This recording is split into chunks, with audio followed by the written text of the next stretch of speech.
আমি তো আগে থেকেই জানতাম যে বিজয়ী আমিই হব। অদ্ভুত প্রদর্শন অসুর রানী, আমি অত্যন্ত প্রসন্ন। এটা আমার কাছে কোনো বড় বিষয় নয় ইন্দ্রদেব, বিজয়ী তো আমায় হতেই হতো। যে কোনো যুদ্ধে যদি মনকে নিয়ন্ত্রণ না করা যায় তাহলে এটাই হয়, যা আজ দেবী সন্তোষীর সঙ্গে হয়েছে। সত্য বলেছেন মহাদেব, প্রতিযোগিতার এই পর্ব সংসারের কাছে এক শিক্ষা। মনকে নিয়ন্ত্রণ করাই জীবন। যে মনকে জয় করতে পারে সে সমস্ত যুদ্ধেই জয়ী হয়। মনকে নিয়ন্ত্রণ করা এতটা সহজ নয়, কিন্তু অভ্যাস অসম্ভবকে সম্ভব করে তোলে। এই জ্ঞান আপনার জন্য অমূল্য দেবী সন্তোষী। খুব মন দিয়ে শুনুন আর বুঝুন।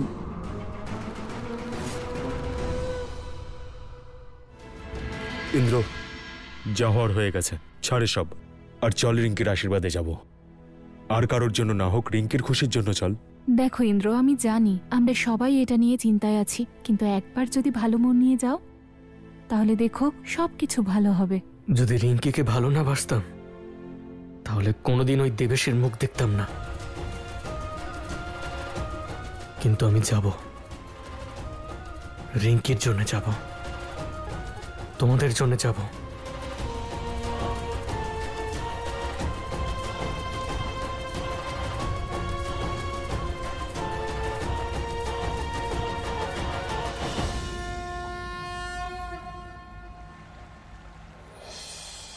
মাতা, মাতা দয়া করে আমাকে বলুন যে যুদ্ধে আপনার মন এত বিচলিত কেন ছিল?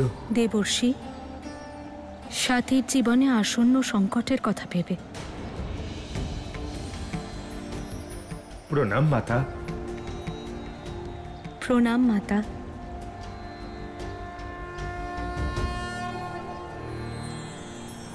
আসুন।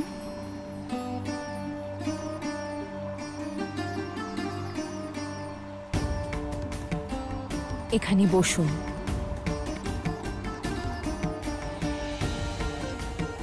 দেবী, যদি আপনি বিচলিত থাকেন তাহলে অন্যকে কি করে সামলাবেন?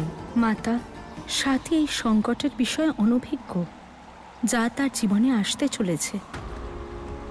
ওর মন যে আভাস পাচ্ছে তা আমার কানেও আসছে। সে কারণেই মনকে নিয়ন্ত্রণ করা অত্যধিক কঠিন হচ্ছে।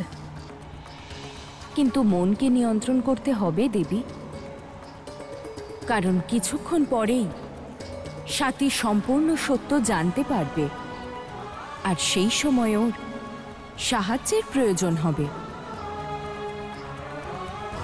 আর আপনাকেই ওকে বোঝাতে হবে যে ও একা নয়, বরং আপনি ওর পাশে আছেন।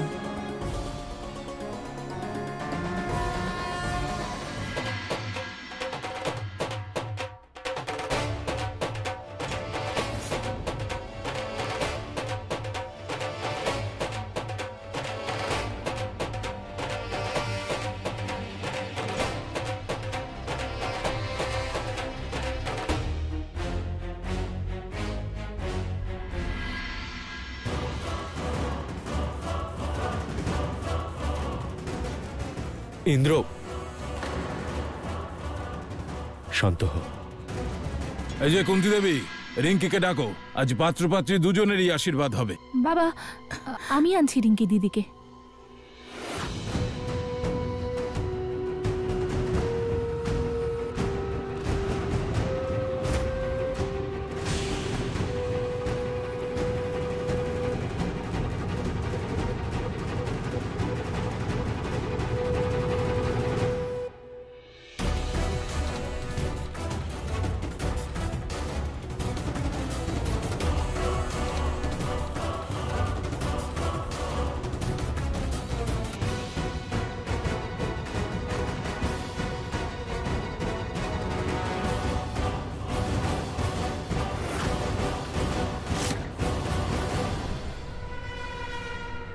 বাহ, খুব সুন্দর লাগছে তো আমার বৌমাকে। দিদি, আর সময় নষ্ট না করে যা যা নিয়ম আছে শুরু করুন। হ্যাঁ হ্যাঁ, অবশ্যই শুরু করে দিন।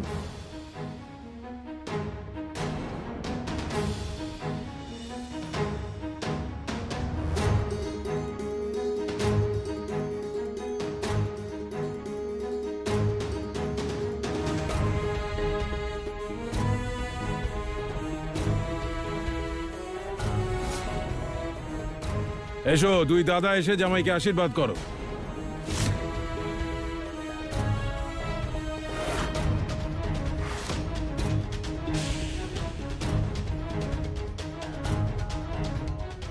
চল ইন্দ্র।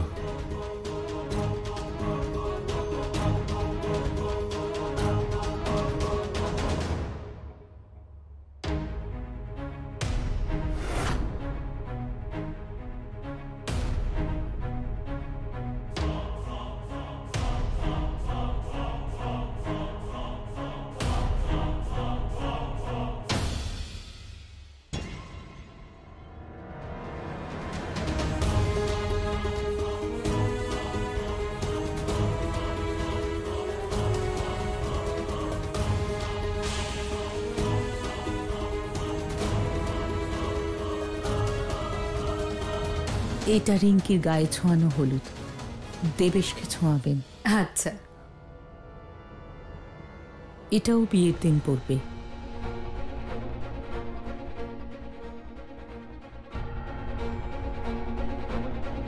বৌমার দাদারা সব নিয়ম পালন করেছে, তার মানে আপনাদের আশীর্বাদী অনুষ্ঠান সম্পূর্ণ হলো। হ্যাঁ,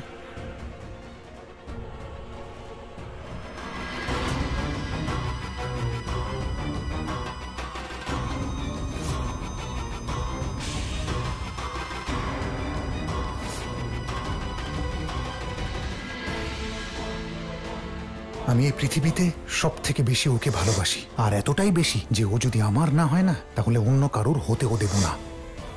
আমার কথাটা শোনো আর সাথীকে আমার কাছে পাঠিয়ে দাও, আর বিশ্বাস করো আমাকে, তোমার থেকে অনেক বেশি ভালোবাসবো ওকে।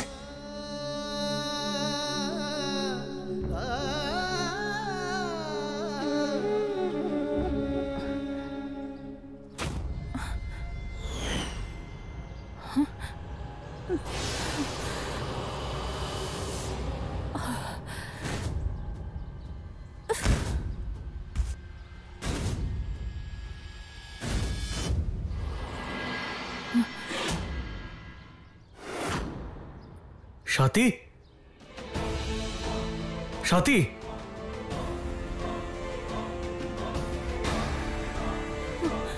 কি হয়েছে?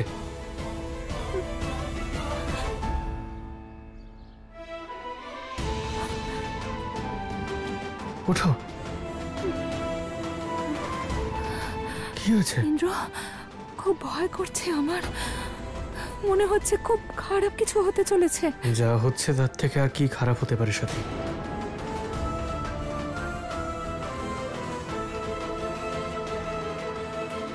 ইন্দ্র, চিন্তা করো না, সন্তোষীমা সব ঠিক করে দেবেন, ওনার উপর বিশ্বাস রাখো। জানি না কখন এই সব কিছু ঠিক হবে, কখন এই সব ঝামেলা শেষ হবে, আর কখন আমার পরিবার শান্তিতে জীবন কাটাবে।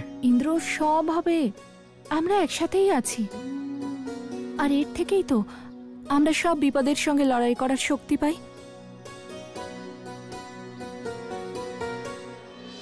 তুমি জানো না তুমি আমার পাশে থাকলে কতটা শক্তি পাই আমি?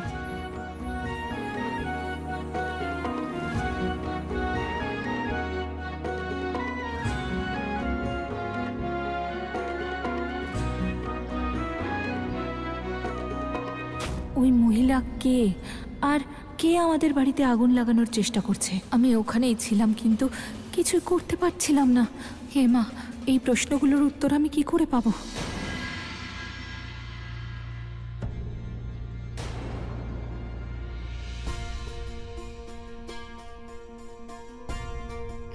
কেউ যেন নজর না দেয় আমার বৌমাকে। তাহলে দিদি, আশীর্বাদ তো হয়ে গেল, এবার আংটি বদলটাও হয়ে যাক। আচ্ছা, নে দেবেশ, তাড়াতাড়ি রিঙ্কিকে আংটিটা পরিয়ে দে, আর আমাদের বৌমাকে ঘরে আন, আর অপেক্ষা করতে পারছি না।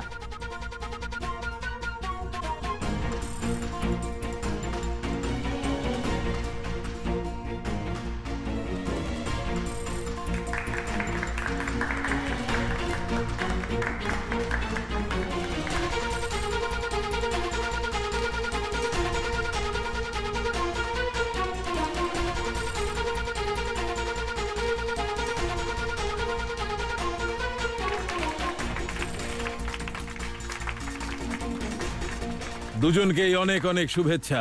আজ হয়ে গেল আশীর্বাদ আর আংটি বদল, এরপর সোজা বিয়ে। হ্যাঁ, অনেক অভিনন্দন দিদি।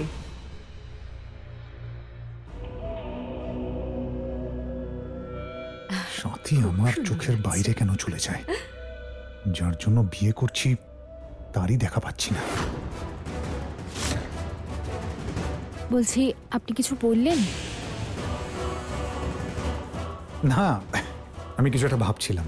কি ভাবছিলেন আপনি? এটাই যে তুমি কত সুন্দর, মানে আমি কতটা সৌভাগ্যবান যে আমি তোমার মতো একজনকে পেয়েছি।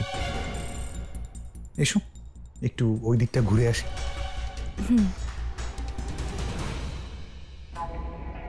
আচ্ছা রিঙ্কি, ইন্দ্রকে কোথাও দেখতে পাচ্ছি না। ছোটদা ভাই এখানেই কোনো কাজ করছে হয়তো। দেবেশ, হ্যাঁ আপনাকে একটা কথা জিজ্ঞেস করব? হ্যাঁ। আপনি কি সত্যি সাথী বৌদির পিছনে পড়েছিলেন, নাকি ওকে বাবলি ভাবছিলেন? এটা কেমন প্রশ্ন রিঙ্কি?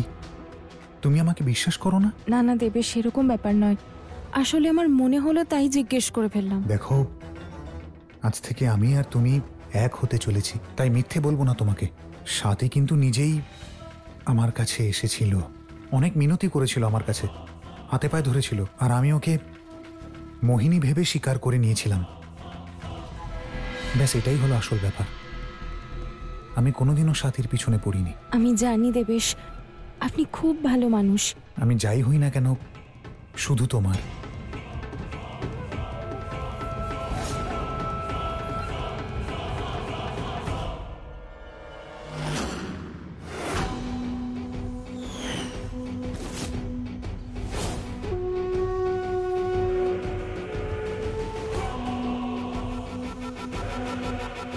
আর কথা দিচ্ছি যে আজকের পর আরো ভালো মানুষ হয়ে দেখাবো।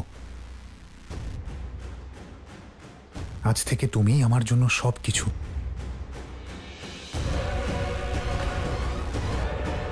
প্রাণ হও তুমি আমার।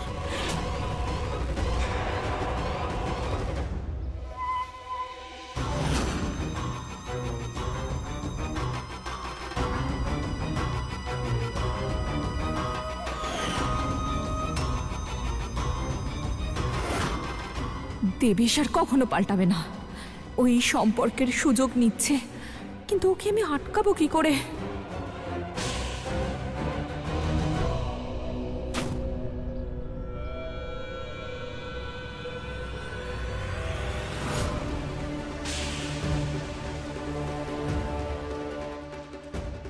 সাথী, কি হলো?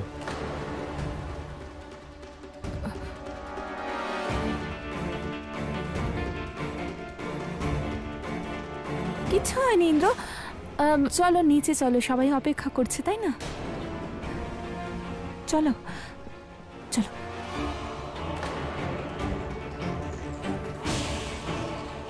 যাক, দেবেশ যা করছে সেটা ইন্দ্র দেখতে পায়নি, না হলে ইন্দ্র নিজেকে সামলাতে পারতো না।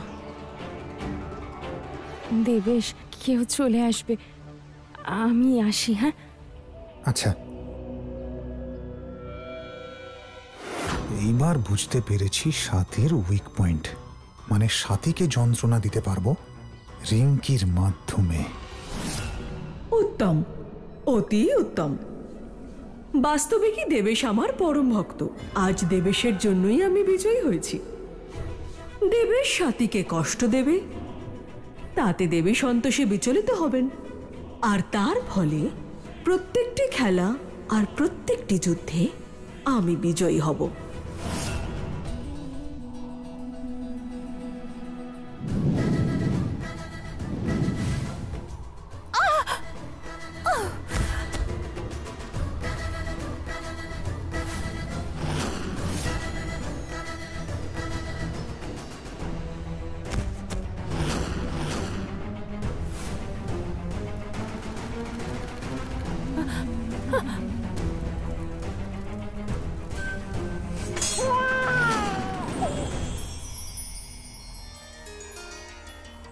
মাতা, অসুর রানী পৌলমী এইবার ছলনার আশ্রয় নিয়ে এই পরীক্ষায় উত্তীর্ণ হওয়ার সম্পূর্ণ চেষ্টা করবেন। কিন্তু মাতা, আপনাকেও যে কোনো মূল্যে এই পরীক্ষায় উত্তীর্ণ হতেই হবে মাতা। দেবর্ষি, আমি যথাসম্ভব চেষ্টা করব। আমি বিজয়ী হব, তবেই তো সাথীকে আসন্ন সংকট সম্পর্কে অবগত করতে পারব এবং তাকে সাহায্য করতে পারব, যাতে তার কষ্ট কম হয়। শুধু কঠিন নয়, এ অত্যন্ত কঠিন পরীক্ষা দেবী সন্তোষীর জন্য। তাহলে আপনি ওনাকে শক্তিহীন কেন করে দিচ্ছেন? দেবী পার্বতী, এটা মনের পরীক্ষা। দেবী সন্তোষীর মন আগে থেকেই সরল, তাতে না আছে ছলনা, না আছে কপটতা, তাই ওনার শক্তির প্রয়োজন হবে না। কিন্তু অসুররানী পৌলমীর তো হবে।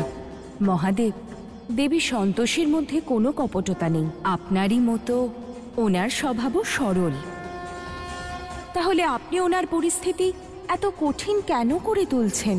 কঠিন পরিস্থিতি জীবনকে সুন্দর করে তোলে। দেবতা হোক বা মানুষ, যতক্ষণ সে তপস্যা না করে তার অন্তরের তেজ প্রকাশিত হয় না। দেবী, এ পরীক্ষা হলো দুই বিপরীত স্বভাবের, একে অপরের দুর্বলতা বুঝে নেওয়ার। অসুররানী পৌলমী আর দেবী সন্তোষী একে অপরের বিপরীত। একজন সত্যের পথে চললে আরেকজন চলেন মিথ্যের পথে। যদি দেবী সন্তোষীর অসুররানী পৌলমীকে পরাস্ত করতেই হয়, তবে ওনাকে অসুররানী পৌলমীকে অত্যন্ত সূক্ষ্মভাবে বুঝতে হবে, যার দ্বারা দেবী সন্তোষী আর ওনার চরিত্রের গুণ অসুররানী পৌলমীর উপর প্রভাব ফেলতে পারে। সত্য বলেছেন আপনি। এখন সময় এসে গেছে অসুররানী পৌলমীর ভিতরের অসন্তোষকে কম করে দেবী সন্তোষীর সন্তোষকে সর্বব্যাপী করে তোলার। আচ্ছা, তাহলে সেই জন্যই আপনি অসুররানী পৌলমীর অন্তরের শিশুকে জাগ্রত করছেন, যাতে উনি অন্তরাত্মা আর নিজের শৈশবকে আবার ফিরে পান আর নিজের আসরিক শক্তিকে প্রশমিত করতে পারেন। অসুররানী পৌলমীর জয়! অসুররানী পৌলমীর জয়! অসুররানী পৌলমীর জয়! প্রণাম গুরুদেব। গতবার আপনি আমার মূল্যায়ন সঠিকভাবে করেননি, দেবী সন্তোষীকে বিজয়ী ঘোষণা করেছিলেন, কিন্তু এইবার আমার যুদ্ধ কৌশল আমাকে বিজয়ী করেছে, আর ভবিষ্যতেও আমিই বিজয়ী হব।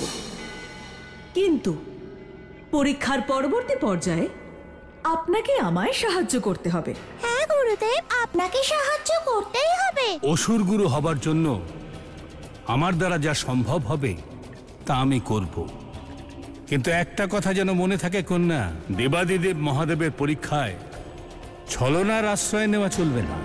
সেই জন্য অন্যায় প্রত্যাশা করো না। যাই হোক, আমি দেখে নেব, কিন্তু এটা নিশ্চিত যে এইবার বিজয়ী আমিই হব।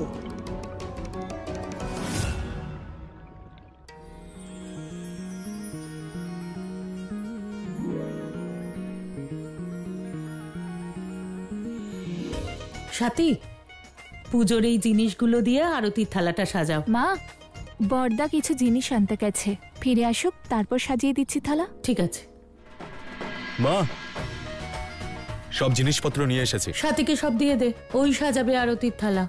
দাও বড়দা। হ্যাঁ।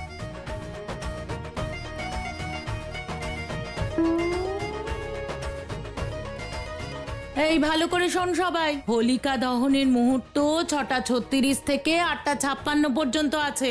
কেউ কিন্তু দেরি করবি না একদম, সবকিছু যেন সময় মতো হয়। খুব মিষ্টি লাগছে। একটা কাজ করো না, এই যে গোবর আছে না, এটা মুখে লাগিয়ে নাও, ফেসিয়াল হয়ে যাবে তোমার।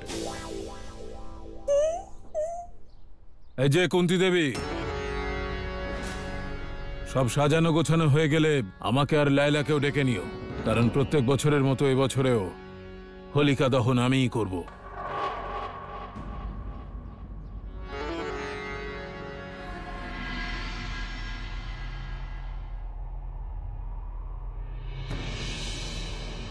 মহাদেব এখানে কেন ডেকেছেন?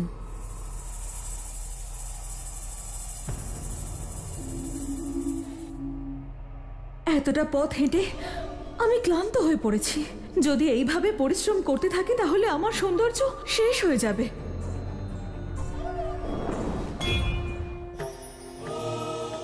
মহাদেব, প্রণাম। প্রণাম মহাদেব। মহাদেব, আপনি এখানে? তার মানে এটা আমাদের পরীক্ষা? আপনাদের দুজনের পরীক্ষা নয়, কিন্তু পরীক্ষার আরম্ভ এখান থেকেই হবে, এখনই, এই মুহূর্তে। আমি পরীক্ষার জন্য প্রস্তুত মহাদেব। মহাদেব, আগে আপনি এটা বলুন যে আমাদের কি করতে হবে। এইবার আমি কোনো ভুল করব না। চিন্তা করবেন না অসুর রানী, কারণ এইবার সাম দাম দণ্ড ভেদ সবকিছুই করতে পারবেন আপনারা। সবকিছু করতে পারি পরীক্ষায় জয়লাভের জন্য? কিন্তু মহাদেব, শুনলেন তো দেবী সন্তোষী, মহাদেব আমাকে আমার সমস্ত গুণ প্রয়োগ করার স্বাধীনতা দিয়েছেন, অর্থাৎ এইবারও বিজয়ী আমিই হব। বিজয়ী তো তখন হবেন যখন পরীক্ষার এই যাত্রা শুরু হবে। চলুন তাহলে।